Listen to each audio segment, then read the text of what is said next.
Kat kum ki khubor balai ulumenta kasngi ka arpho pratrek naitung arhaja arpho wei.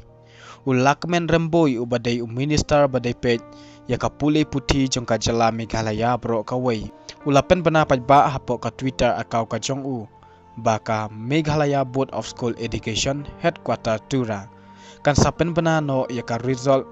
jongka class 12 science bat ka class 12 commerce haka laipo trek jong naitung arhaja arphuwei hakapor khatwei baje main step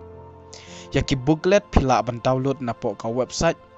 mbose.nic.in katba yaki result ki jongphi phila ban page lani download na po ka www.makeresult.nic.in baar www.result.shiksha balai www.jagranjosh.com basau www.exam.etc.com kita ki website bala kedau haneng kidai ki bala ai daka MBOSE bat phila ban page ya ki result ki jongphi lengba kita ki website bala ai haneng tangkine ki jingpen bana khuble sibun